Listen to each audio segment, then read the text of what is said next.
G'day guys, it's Jov. As a kid, I remember flicking through friends' copies of White Dwarf, and when I couldn't do that, I'd flick through them in the stores for way longer than I should have. I always loved miniature-based games, but something about the incredible battlefields in these magazines always had me coming back. I always had this urge to one day have my own army and my own war zone to play on. The Realm of Battle game boards always seem to be the pinnacle of this. It's hard not to see these gorgeous bits of plastic and want one of your own. I longed to own one, but by the time I was old enough to have money to burn, these boards had become hard to find at a reasonable price. With prices now sitting at around $900 on average on sites like eBay, my dream seemed to be just that, a dream. And the battlefield of said dreams was still out of reach, almost impossibly so. The fold-out cardboard battle zones that replace these works of art can do the job, but they lack the texture and the excitement of a tactile board. The same can be said for battle mats as well, and while neoprene mats more than work, I still crave the texture of a city street and the visual depth that the old boards can provide. And I'm sure I'm not alone in this feeling of longing. So, I decided, enough was enough. Today on Warlord's Workshop, we're going to be building our own battlefield from scratch, so let's do this. We're going to be using a 4 foot by 2 foot board of 1 inch thick insulation foam as the base, some 5mm A3 sheets of foam board, some spray paint for quick coverage, hot glue refills, some classic matte Mod Podge, regular PVA wood glue, and lastly some sand and debris I collected from near my home. For tools, you're going to want some cheap paintbrushes for applying glue, a sieve or a sifter for even sand coverage, a regular box cutter and some replacement blades, a hot glue gun, preferably well loved like mine,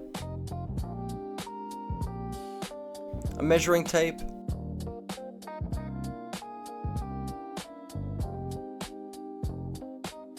a ball of regular kitchen aluminium foil, lastly, a square or a ruler to line up your cuts. I started out by checking the foam board was roughly a similar size to a kill team board by laying it out on top. Happy with the size, I brought out some terrain to help mark exactly where I'll be putting down the foundations for the buildings for this board. This helped me visualize how it would look and play.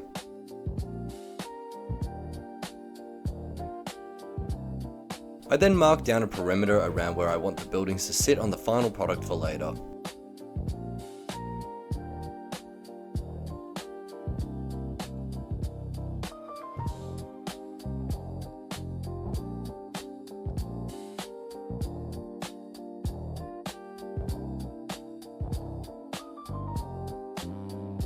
I measured the board to mark the center. This is so I can cut the board in two and make it much easier to store or transport. With a box cutter, I make a shallow cut into the foam to serve as a guide for my blade, before lining up my cuts with my square and cutting right through. Make sure you don't cut into anything important underneath the foam, and take your time so you don't hurt yourself.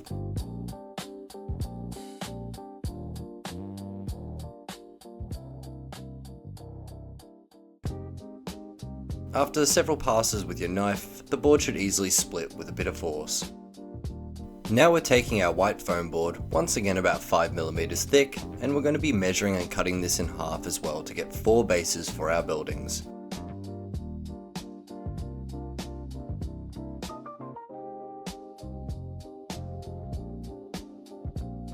Once again, take your time and try not to cut it as off-center as I did, but this should do the job. I'm laying out the foam board to make sure I'm happy with the placement, and to make sure that the buildings can sit neatly atop their new foundations.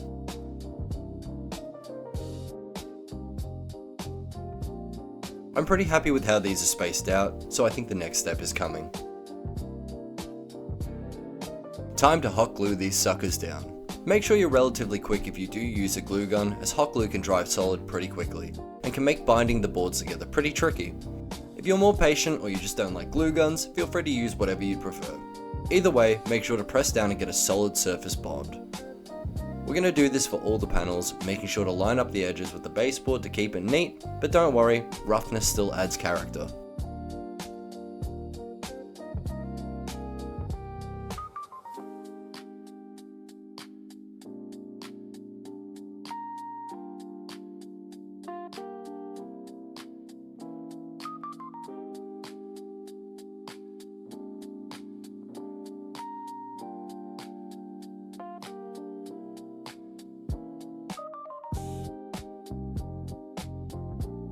With the glue dry, it's time to bust out the foil ball. A ball of foil is an invaluable tool for texturing insulation foam like this, and we're going to use it to roughen up what will be the roads of my battlefield. This breaks up the flat texture of the battlefield, adding natural erosion and wear into what would be a worn down road. I'm also scratching up the white foam board a bit too, because this is a war zone after all. Nothing should be that clean and neat when bolter shells start flying after all. With that done, it's Mod Podge time. We're going to be squirting out a decent amount of the stuff as we have quite the surface area to cover.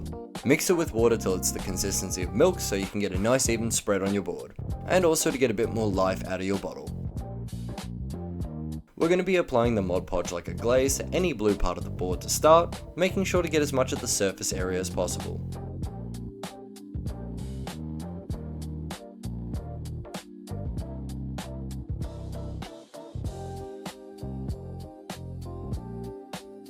Before this dries, we're going to take our sand and apply a nice even coat on the surface.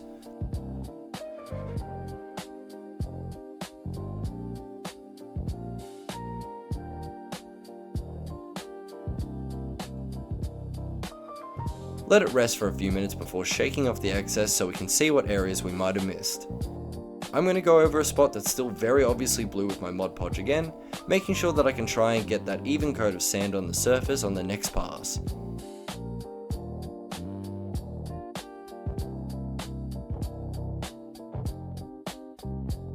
Give it a shake and let it dry. With your first layer of sand and glue dried, give the white foam board the same glazing treatment. Mod Podge actually serves as a great sealant for foam like this, which comes in handy given that aerosols like spray paint tend to melt foam like Tyranid acid on body armor. I'll also be giving the foundations a bit of texture too, as battlefield debris and dust shouldn't be exclusive to just the road themselves.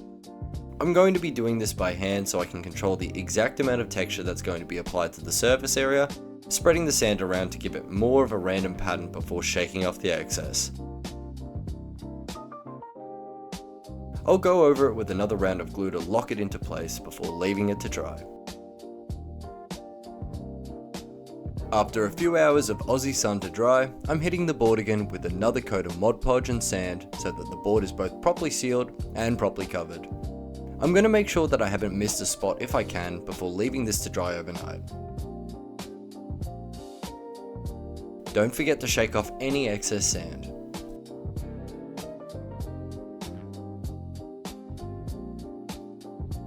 Off camera, I did add a couple of cuts to the white foam board to add some cracks and texture to make it a bit more interesting to the eye and to the touch. With a new day, I'm going to add a final layer of Mod Podge to the board to really seal the sand in place and to make sure that no paint eats the board below.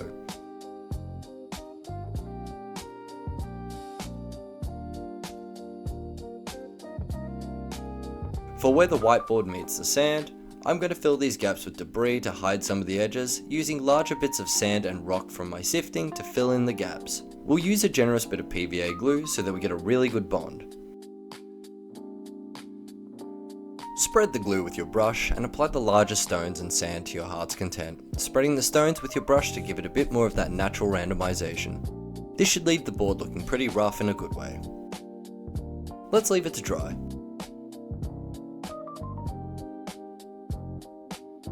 We're back in action with the matte black paint and primer combo from Rust-Oleum. I've been using their cans on terrain for a few years now, and I swear by them. Apply a nice even coverage to the board, making sure you don't linger too much on one spot.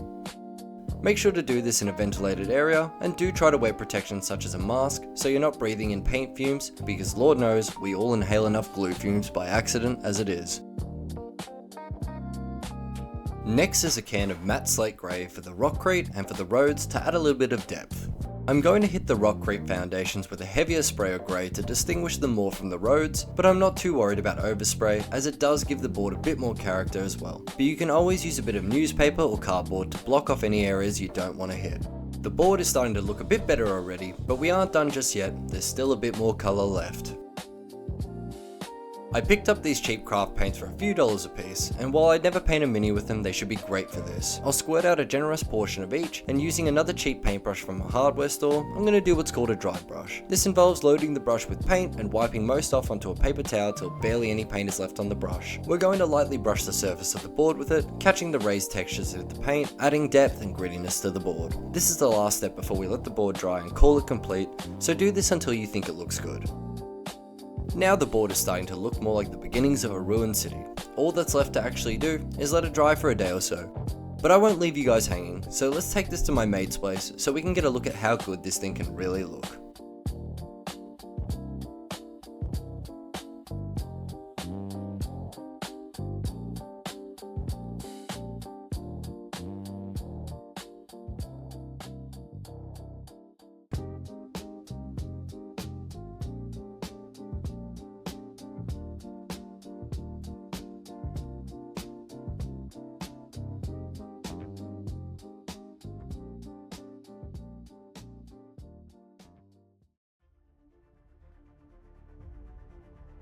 And here we go. With a bit of terrain, some minis on the board and some great lighting, you can already see that this board, while not as refined as a Realm of Battle board, has that same gritty charm of the battlefields of White Dwarfs I spent so long looking through. Of course, it doesn't hurt to have a smoke machine and good lighting on hand to really set the mood, but really, it's pretty damn simple to get yourself something great on table that looks awesome and is way sturdier than a piece of cardboard. With a few building swaps or scattered terrain placement changes, you can easily get unique battles that feel good and even more easily expand on what you've already built with the same techniques that we use to make this board.